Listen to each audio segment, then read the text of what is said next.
Greetings and welcome back to Room 303 in our chats with Emily as we are calling our readings through the poetry of Emily Dickinson. We are using the Johnson edition. We now turn to poem 792, Through the Strait Pass of Suffering. Now, of course, suffering is for Emily one of those important topics. When this one was published in the Independent, the 12th of March, 1891, is actually called The Martyrs. And you'll remember her use of the term the martyrs in poem 38 and in 544. You guys will maybe remember this one.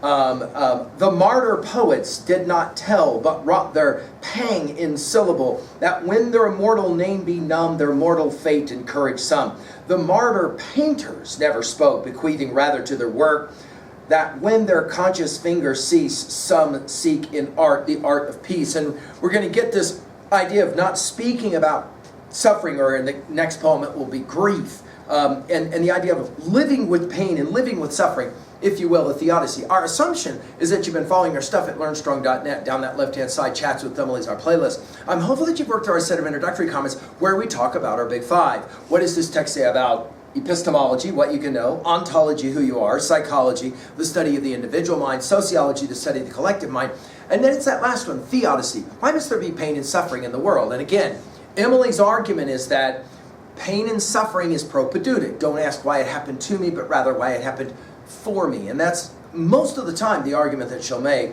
Now, we are in many ways back to Homer's Odyssey. You'll remember book 12, Scylla and Charybdis. We've given full lectures at learnstrong.net. Odysseus has to find a way to sail between them, this strait pass, if you will. Of course, think about Psalm 23 in the King James Bible that Emily loves so much. Yea, though I walk through the valley of the shadow of death, I will fear no evil. The idea that we are always on this journey of Bunyan's Pilgrim's Progress, another way to think about it. Now, the scholar Priest has pointed out that this poem ends a letter number 251, that was actually sent to Sam Boyles. Many consider him the possible candidate for the master, as we've called it. The letter begins, Dear friend, if you doubted my snow for a moment, that is to say her snow here being referencing the work that she's doing, you never will again, I know, because I could not say it. I fixed it in verse for you to read. When your thought wavers for such a foot as mine, then this poem will follow.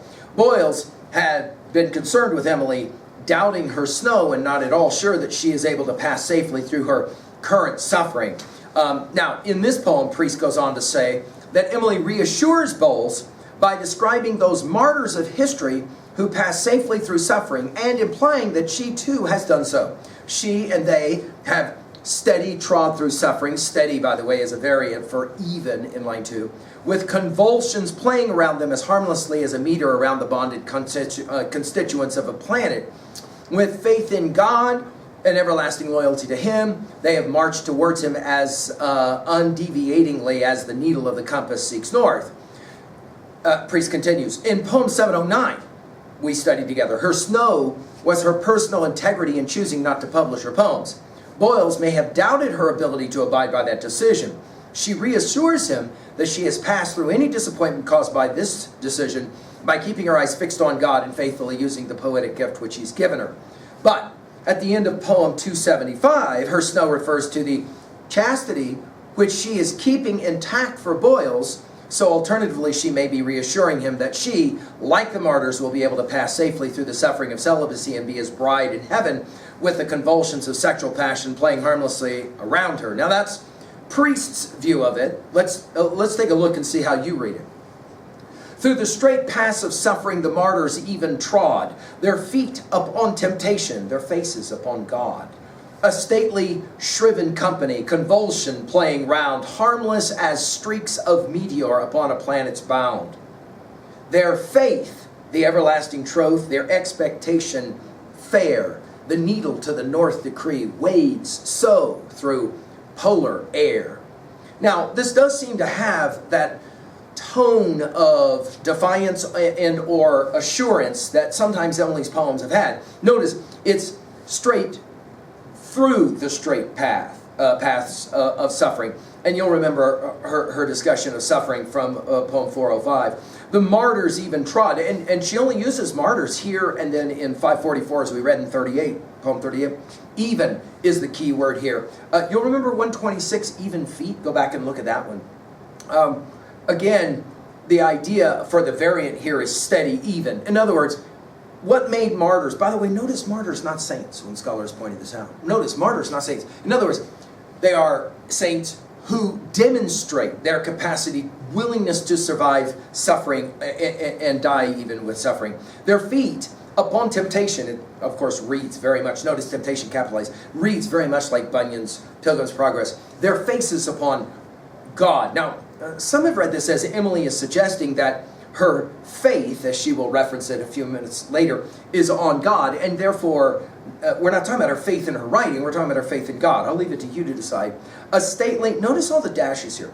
Shriven company. By the way, it's company, not assembly, from an earlier poem, 2 poems ago. Convulsion, playing round. I told you guys about her use of playing in 74 of her poems. She said in letter 173, blessed be those who play, for theirs is the kingdom of heaven. You'll remember poem 294, it's easy to work when the soul is at play. Emily is always playing, as we pointed out so many times.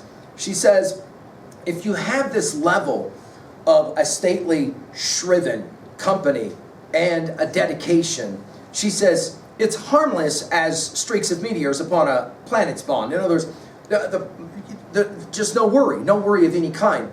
Why? Their faith, dash. The everlasting troth, dash. There, notice capitalized, expectation fair. And then she finishes with the image of the compass, which takes us back to our study of Sonnet 116. What is it that Shakespeare says? It is the star to every wandering bark whose worth's unknown, although his height be taken. The needle to the North's decree wades so through polar air. And again, the use of the exclamation point at the end of this poem, which is kind of unusual, suggests what at 2a? Well, I think her argument is that the truest artist is steadfast in her faith, in her conviction. She calls it God. Some have read it as her belief in herself. At 2b, well, here again, the question is Emily talking to Sam Boyles about her poetry? Is she talking about her love for Sam Boyles? I'm going to leave it to you guys to decide that one. At 3a, think about all the journey motifs of both Homer and Dante. We mentioned again Sonnet 116 as well. Finally, at 3b, to own a poem like this, when was a time that you envy the martyrs because they were able to get through? They were steadfast. Thank you.